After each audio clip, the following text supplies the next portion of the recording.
الملحد ده سواء اختلفنا معاه أو اتفقنا، لكن لا نستطيع أن ننكر إن عنده هم كيف ينشر الكفر، كيف يفتن الناس عن دينهم.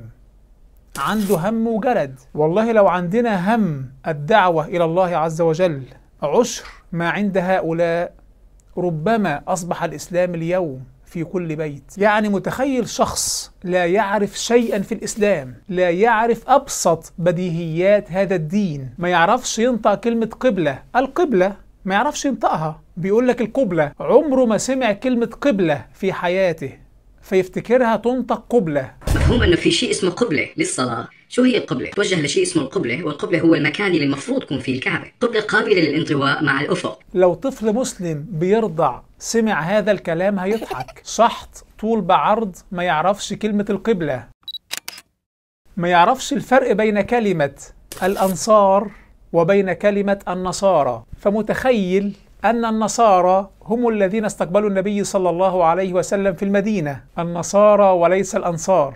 لما أهل المدينة من المسيحيين واليهود وأديان مختلفة سمعوا أنه في دين جديد اسمه الإسلام وأصحابه عم يتم اضطهادهم في مكة، فدعوا محمد وصحابته أنه يجوا على المدينة لحتى يعيشوا بأمان ويمارسوا الدين تبعهم بحرية، فحصلت الهجرة الشهيرة. حصلت الهجرة الشهيرة لما المسيحيين استقبلوا النبي محمد في المدينة. ما يعرفش أنه لم تكن هناك مسيحية أصلا في المدينة، وإنما هم الأنصار وليس النصارى. فلما يكون شخص بهذه الثقافة الضحلة في الإسلام، لا يعرف شيئا أصلا في دين الله عز وجل، وعنده هم الحرب على هذا الدين، هم غريب، كل حلقاته في نقد الإسلام، يعمل مونتاج ويتكلم بنحنحة ويعمل موسيقى في الخلفية ويجمع الأموال. كل ده عشان إيه؟ عشان يحارب هذا الدين. أبذل قصارى جهدي لوضع كل ما لدي من قدرات. ليه بتعمل كده؟ عشان ينشر الإلحاد بين الشباب والبنات. فلما يكون حد بهذا الهم لنشر الكفر، ألا نستحي من أنفسنا؟ والله نستحي. نخجل من جلد الفاجر الذي يعدك باللا شيء، بالإلحاد. ما هو الإلحاد؟ هو اللا شيء. يبذل قصارى جهده حتى يقول لك أنه لا يملك جواب أي سؤال، يضع كل ما لديه من قدرات ليقنعك أنه لا يعرف شيئا، وأنه ينبغي لك ألا تعرف أنت أيضا أي شيء. ما هو ده الإلحاد. فتخيل أنه بيغير على الباطل المحض، على اللا شيء، أكثر من غيرتك على الحق المحض. ما ينفعش إن الناس دي تسبقنا، ما ينفعش. ادعو لدين الله عز وجل بكلمة، بمالك، بعملك الصالح. لما تكون قاعد مع الناس حول الكلام للدعوة إلى الله عز وجل. عرف الناس بالله، حببهم في هذا الدين، خليهم يحبوا الطاعة، خليهم يتعلموا الإيمان بالقضاء والقدر. احفظ حديث واستغل أي مجلس وقوله، خلي الناس تتدبر أسماء الله الحسنى. كن داعية متحرك، داعية متحرك في كل موقف، في كل جلسة، في كل حركة. المسيح عليه السلام ورد عنه أنه كان يجول يصنع خيرا، طول ما هو ماشي عليه السلام بيصنع الخير. هذا حال الأنبياء والصالحين. طول ما أنت ماشي اعمل دعوة إلى الله عز وجل، اعمل دعوة واحتسبها عند الله عز وجل. ما تخليش واحد سكران يغار على إلحاده أكثر من غيرتك أنت على دينك. والله ما ينفع. ده فيهم ناس بتهرب من بلد لتانية سيرا على الأقدام عشان يفر بإلحاده، وبعضكم يعرف هؤلاء. فأنت مكسوف أو خجلان أو مكسل تدعو إلى الله عز وجل. الله المستعان. هيا نبدأ الحلقة على بركة الله. الملحد ده عمل حلقة عن ملك اليمين، حلقة مكررة ما فيهاش جملة واحدة جديدة، بس الجديد ان هو حب يشتهر على حساب الدكتور عبد الله رشدي، عشمان انه يتم الرد عليه باسمه فيشتهر بين متابعيه. ودي لعبة الملاحدة. إذا حابب تحكي عن قواعد مصادر الأخلاق فينا نطلع أنا وياك إذا بتحب مناظرة مباشرة أو حوار مباشر إذا تفضل الحوار. نطلع أنا وإنت في مناظرة. ناظرني لأشتهر، ناظرني عشان متابعيك يعرفوني. قال الإمام اللالكائي رحمه الله: فما جنى على المسلمين جناية أعظم من مناظرة المبتدعة، ولم يكن لهم قهر ولا ذل أكثر مما تركهم عليه السلف. مش عارفين يظهروا بدعتهم، حتى جاء المغرورون ففتحوا لهم إليها طريقا، وظهرت دعوتهم بالمناظرة. شبهات الملحد تم الرد عليها وتفنيدها عشرات المرات، لكن هو يريد المناظرة بين العوام حتى يستمع لبعض شبهاته من لا يعرف بعض هذه الردود فيلتبس عليه الأمر.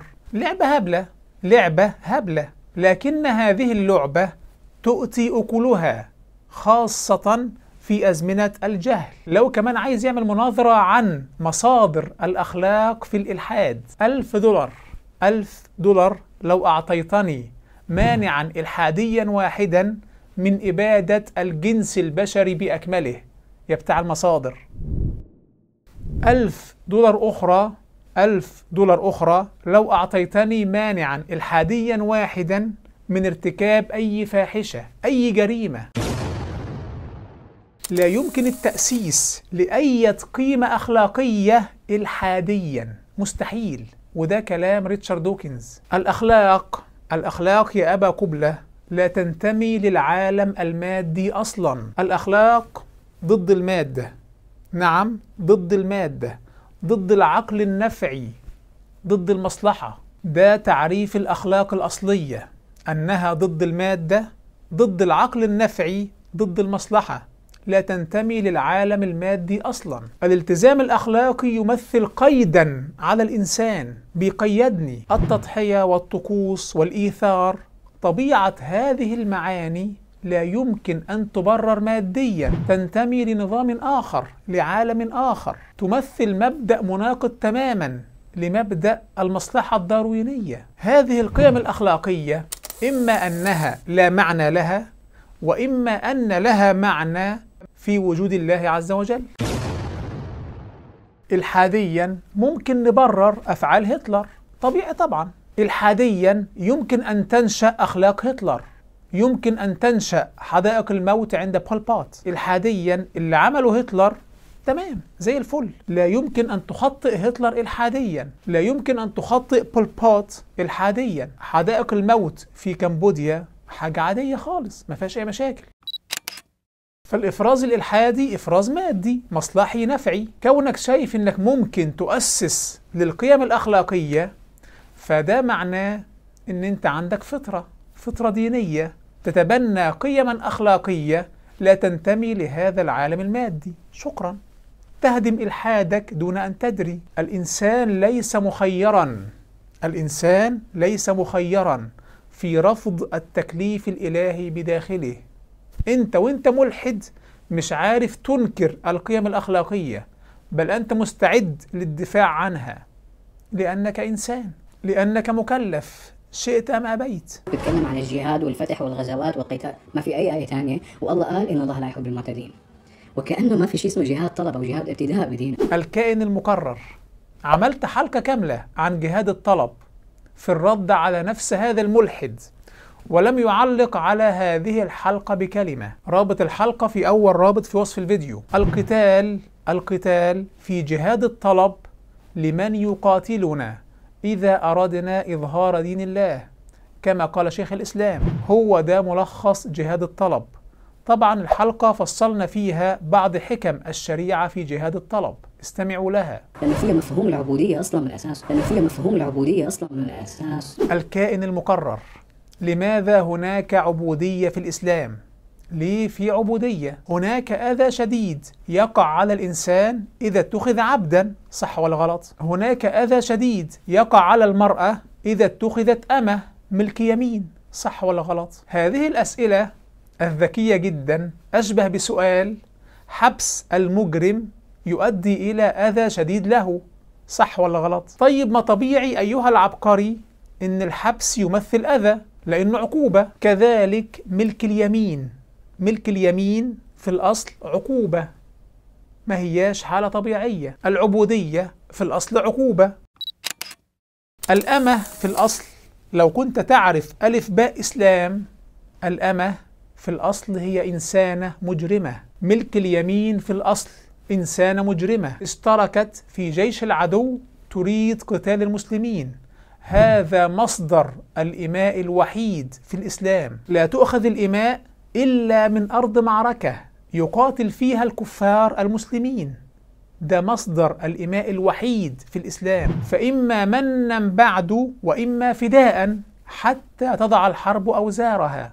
الكلام ده في أرض المعركة. وإما فداء تفديها بأسيرات مسلمات عند العدو حتى تضع الحرب أوزارها. هذا الكلام لا يكون إلا في ساحة معركة. الإسلام أغلق كل أبواب ملك اليمين، كل أبواب الرق، إلا من أرض معركة يقاتل فيها الكفار المسلمين. الإسلام أغلق كل أبواب ملك اليمين، كل أبواب الرق، إلا من أرض معركة يقاتل فيها الكفار المسلمين.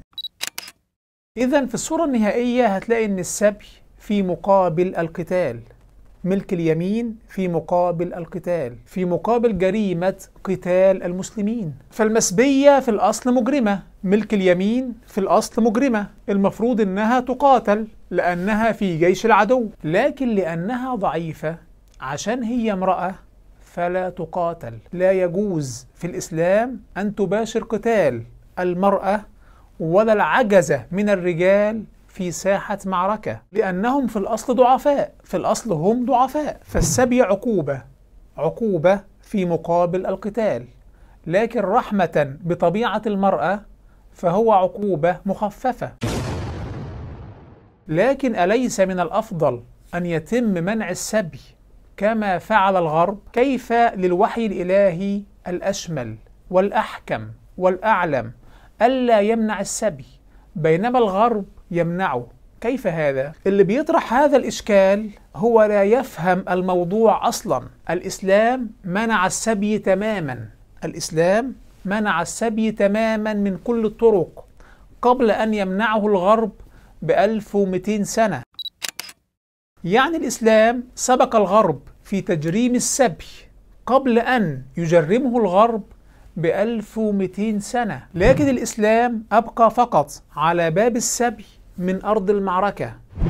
باقي الأبواب كلها منعت، كلها جرمت، لكن الغرب أنهى السبي حتى في أرض المعركة، أليس كذلك؟ وهذه ليست ميزة، لأن الغرب لا يفرق في أرض المعركة بين رجل وامرأة. في مبدأ معروف عندهم في ساحة المعركة: اقتل كل شيء يتحرك، اقتل كل شيء يتحرك. فهل هذا يمدح؟ الإسلام ليس هذا منهجه أبدا. إذا أتى جيش من الكفار لمحاربة المسلمين فإن رجال الجيش يقاتلون، أما النساء لا يجوز أن يقتلن، مع أنهن يردن استئصال شأفة المسلمين، لكن لا يجوز في ساحة المعركة أن تقتل امرأة ولا صبي ولا شيخ كبير ولا عمال ولا أصحاب الصوامع.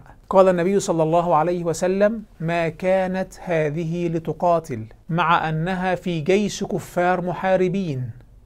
وأرسل لخالد: لا يقتلن امرأة ولا عسيفا، والعسيف هو الأجير. فالمرأة لا تقاتل، هذا عليه إجماع. كل ضعيف في ساحة القتال لا يقاتل، ده مبدأ إسلامي. قال الكاساني: أما حال القتال يعني في ساحة المعركة فلا يحل قتل امرأة ولا صبي ولا شيخ فان ولا مقعد ولا يابس الشق ولا أعمى ولا مقطوع اليد والرجل ولا معتوه ولا راهب ولا سائح في الجبال. فالإسلام لا يقبل أن يقتل إنسان ضعيف في ساحة معركة، وليس اقتلوا كل شيء يتحرك. هي المشكلة إن الملحد بيلتبس عنده كلمة السبي في الإسلام وصورة العبودية التي كانت في الغرب، تلك الصورة الوقحة التي جرمها الإسلام من 1400 سنة، والملحد فرحان إن الغرب جرمها من 200 سنة بس. طيب بعد أن يتم السبي من أرض المعركة هل هيحصل معاه زي ما كان بيحصل في الغرب؟ مستحيل، هذا ممتنع في الشريعة. قال النبي صلى الله عليه وسلم: من لطم مملوكه أو ضربه فكفارته أن يعتقه ضربة واحدة تساوي الحرية فورا. وفي الحديث المتفق على صحته عن السبايا قال النبي صلى الله عليه وسلم: جعلهم الله تحت أيديكم، فمن كان أخوه تحت يده فليطعمه مما يأكل وليلبسه مما يلبس، ويطعمون الطعام على حبه مسكينا ويتيما وأسيرا. أوثر الأسير على نفسي في الأكل وهو أسير أتى ليقاتلني. طيب لو افترضنا إن حد من هؤلاء السبي عاوز يصير حرا، نفسه يرجع حر زي ما كان، هنا الحاكم ممكن يردهم بلا مقابل، فإما منا بعد يمتن بأن يرد هذا السبي بلا مقابل. طيب رفض هذا الموضوع، رفض أنه يردهم بلا مقابل، هنا للسبي أن يحصلوا على حريتهم بالمكاتبة، يكاتبوا، يدفعوا قسط من المال يصبحون به أحرارا. وده أمر طبيعي، واحد أتى ليقاتلك هذا يؤسر ويفدي نفسه، حاجة طبيعية. لكن الإسلام سبق التشريعات المعاصرة فأمر المسلمين أن يعطوا السبي، يعطوا السبايا من المال ما يعينهم على أن يصبحوا أحرارا. متخيل الصورة؟ متخيل الصورة يا أبا قبلة؟ نعطي السبي أموالا حتى نعينهم على الحرية. قال الله عز وجل في كتابه العزيز: والذين يبتغون الكتاب مما ملكت أيمانكم، الذين يبتغون المكاتبة مما ملكت أيمانكم من ملك اليمين فكاتبوهم إن علمتم فيهم خيرا وآتوهم من مال الله الذي آتاكم. كاتبوهم وادوهم أموال. هذا في حق من؟ في حق شخص في الأصل أتى عشان يقاتلني. ده مش كده بس، ده الإسلام حض على تزويجهم.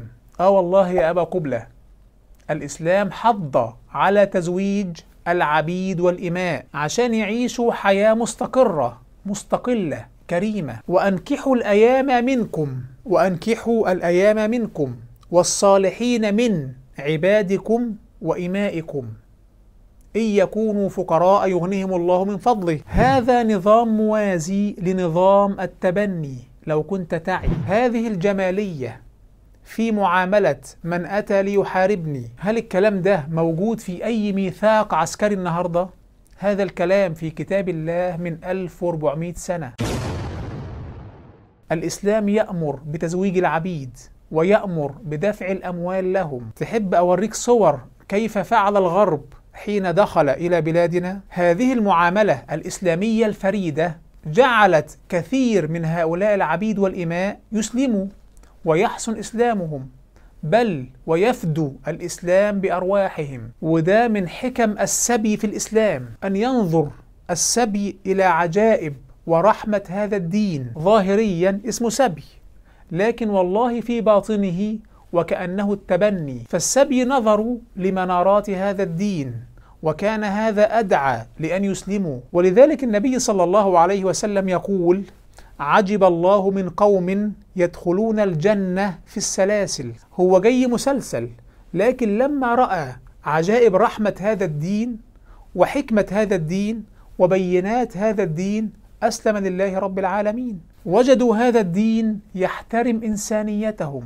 على الرغم من أنهم يستحقوا أشد العقوبة. وجدوا حريتهم في هذا الدين وهم عبيد. تخيل هذه المفارقة، العبد يجد حريته في الإسلام أكثر مما كان يجد وهو حر. يعني تخيل معايا لما واحد عبد يتخذ عبدا وبعد سنوات يصبح رئيس دولة، يصبح رئيس دولة إسلامية. العبيد وصلوا للحكم في بعض بلاد المسلمين. والله يا أبا قبلة، متخيل عبد يصبح رئيس دولة؟ وده حصل كتير جدا في التاريخ الإسلامي.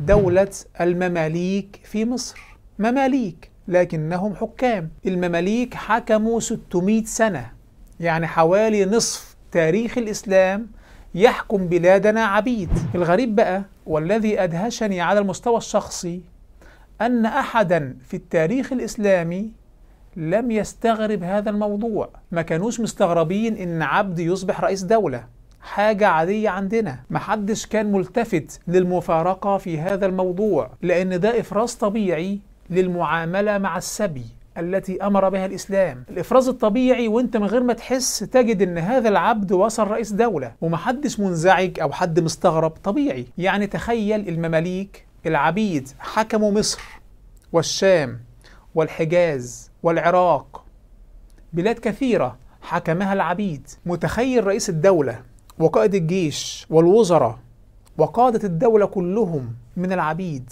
الكلام ده من قريب، كان في هذا الموضوع في مصر، كان في الشام، كان في العراق، يعني لغاية 200 سنة فاتوا بس. فالعبيد لما وجدوا هذه الرحمة في الإسلام وصاروا أسوياء نفسيا وليسوا مرضى نفسيين كضحايا الحروب الغربية المعاصرة، لما كانوا بهذه الصورة السوية ولما أكرموا أسلم كثير منهم، وبعضهم أصبح قادة، بعضهم أصبح أئمة في هذا الدين، أئمة وعلماء. ابن سيرين كان عبد، مجاهد كان عبدا، الحسن البصري، عطاء، سعيد ابن جبير، كل هؤلاء كانوا من العبيد، موالي. انت متخيل ان هذه الشبهة هي اشهر شبهة يثيرها الملاحدة في هذا العصر حول الإسلام؟ شبهة الرق والسبي والعبودية. والله لو نظروا نظرة إنصاف لما فيها من حكمة ومن عجيب الرحمة لعلموا أن هذا الدين قطعا وحي من رب العالمين، لكنه الكبر عندهم والغرور يجعلهم يعمون أو يتعامون وينقلوا صورا غربية للعبودية ويظنون أنها هي العبودية بإطلاق، ولا يعرفون أن السبي في الإسلام ظاهره سبي، لكن والله باطنه صورة من صور التبني. الغريب بقى والعجيب إن إحنا بندافع عن السبي قدام ملحد. الإلحاد لا يعرف أي قيمة للإنسان أصلا. الإنسان إلحاديا مجرد حثالة كيميائية، وسخ كيميائي، كيميكال سكام كما يقول ستيفن هوكينج. إلحاديا مفيش فرق بين إحراق البشر وبين حفلة شواء. في غرف الغاز الإلحادية في أوشويتس كان يتم إحراق البشر باعتبارهم أعراقا أدنى، مفيش أي مشكلة. وملحد عربي جاي يكلمني عن السبي، يا عم اتلهي. في أوشويتس تم إحراق البشر باعتبارهم ليسوا بشرا. وأنا أتحدى هذا الملحد ب$1000 أخرى، وأتحداه أن يجيب. للأسف لم يجب عن أي تحدي طوال حلقات السابقة. الحلقة دي وحدها فيها $3000 ولن يجيب بكلمة. وإليك التحدي. نظرية التطور بتصنف البشر على أنهم أعراق، عرق أدنى وعرق أرقى، فما المانع إلحاديا من إدخال الأعراق الأدنى إلى أقفاص حيوانات والانتفاع بأعضائهم؟ ما المانع إلحاديا؟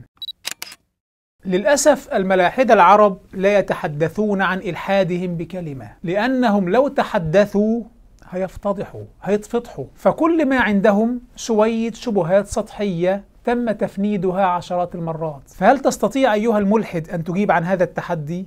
للأسف لم تجب عن تحديات سابقة، وأتحداك أن تجيب عن هذه التحديات. Was saying that Africans were midway between an orangutan and a human being, so الأفارقة اللي هم احنا في مرحلة وسط بين الأورانجوتان وبين البشر.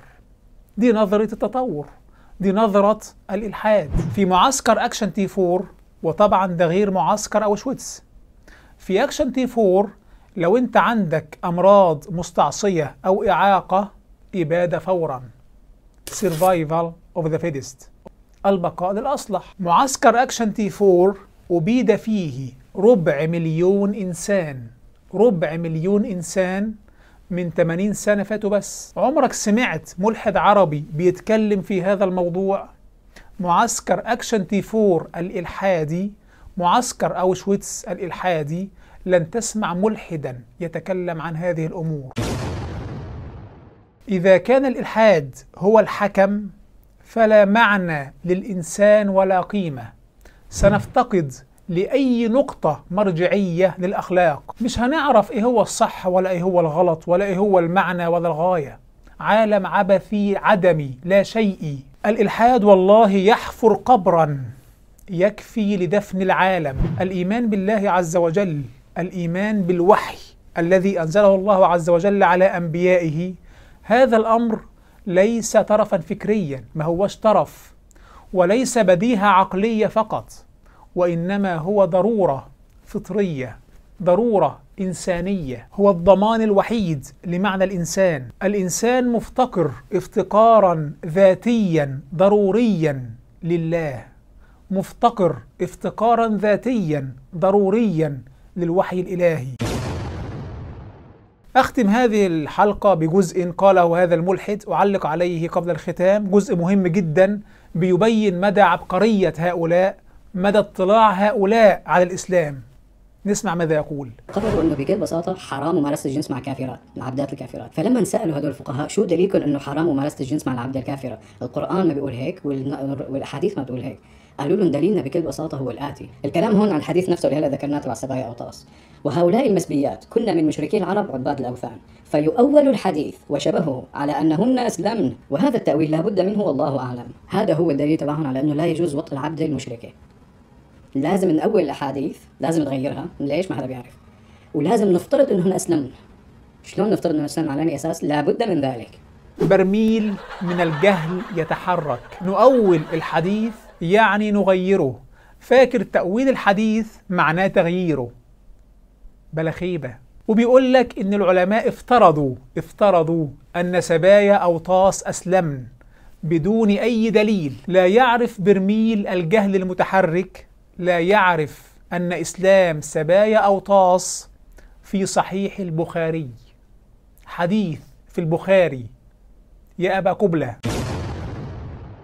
عشان بس الناس تفهم موضوع سبايا أوطاس، في عندنا شبه إجماع من أهل العلم على عدم جواز وطء الأمة الكافرة، عدم جواز جماع الأمة الكافرة. فدي حاجة بتنسف شبهة السبي. يبقى الموضوع مش هوى كما يصور الملاحدة، الموضوع ليس هوى. العلماء عندهم شبه إجماع على عدم جواز وطء الأمة الكافرة. لو أمة كافرة لا يجوز جماعها، قال ابن عبد البر: وعلى هذا جماعة فقهاء الأمصار وجمهور العلماء، وما خالفه فشذوذ، قوله شاذ. جمهور العلماء على عدم جواز وطء الأمة الكافرة، وده قول الأئمة الأربعة: مالك، أبو حنيفة، الشافعي، أحمد. الأئمة الأربعة يجمعون على عدم جواز وطء الأمة الكافرة. هذا الموضوع ينسف شبهة الملحد حول السبي. في الإسلام لا يجوز إلا جماع الأمة التي أسلمت أو أصبحت كتابية، يجوز جماعها بملك اليمين. طيب سبايا أوطاس معروف أنهن وثنيات، فكيف جاز وطئهن؟ إذن بالبديهة لابد أنهن أسلمن. يجي هذا الملحد يقول لك افتراض أنهن أسلمن، ده افتراض عند العلماء ليس عليه أي دليل. الحديث في البخاري يا أبا قبلة أنهن أسلمن. هوازن اللي هي أوطاس طبعا لا تعرف هذه المعلومة، شيء بديهي. هوازن أسلمت وجاءت إلى النبي صلى الله عليه وسلم، وتم تحرير كل سبايا أوطاس تم تحريرهم وعادوا إلى أهاليهم. فهوازن اللي هي أوطاس في البخاري أنها أسلمت، قبيلة أسلمت، وليس هذا افتراضا عند العلماء يا أبا قبلة. لو تعلمتم واتبعتم الحق والله ما كفرتم. أعاذ الله كل مسلم من شركم، آمين. إذن فالسبي في صورته أنه سبي، لكن في واقعه هو نظام موازي لنظام التبني. يدفع المال للسبايا حتى يكاتبوا ويصبحوا أحرارا. يأمرنا الإسلام بتزويجهم، لو أوذي أي واحد منهم يصبح حرا فورا. لا يجوز جماع الأمة الكافرة، لو أمة كافرة لا يجوز جماعها. وهذا كان حال أغلب السبي في زمن النبوة. أما لو أسلمت أو أصبحت كتابية فإنها توطأ بملك اليمين، ولها أن تصبح حرة في أي وقت بالمكاتبة، والإسلام يأمرنا بأن ندفع لهم أموال حتى يصبحوا أحرارا. في هذا النظام الموازي لنظام التبني أسلم كثير من هؤلاء لما رأوا من رحمة وبينات هذا الدين، وصار منهم أئمة في هذا الدين، وصار منهم حكاما لبلاد المسلمين. صار المماليك حكاما في بلادنا ولم نشعر نحن بأي مشكلة، لأنه لم تكن عندنا مشكلة أصلا، وإنما المشكلة مع من ينظر لنظام السبي في الإسلام بنفس النظرة التي كانت بها العبودية في الغرب، والتي حرمها الإسلام من 1400 سنة قبل أن يحرمها الغرب من 200 سنة. للأسف الإلحاد يفتقد إلى الإنصاف ويضع صورا تعميمية حتى يشوه بها الحق، ولكنه والله يزيد نفسه تشويها لا أكثر، فالحق بين لمن تدبر وبحث وأراد هذا الحق. وفي الأخير أغلب حلقات هذا الملحد بفضل الله عز وجل تم الرد عليها هنا على قناتي، ورابط قائمة تشغيل سلسلة الردود على هذا الملحد في وصف الفيديو. ألقاكم على خير، ولا تنسوا نشر هذا الفيديو خاصة بين متابعيه لعل الله يهدهم. آمين، والسلام عليكم. يا أيها الإنسان ما غرك بربك الكريم الذي خلقك فسواك فعدلك في أي صورة ما شاء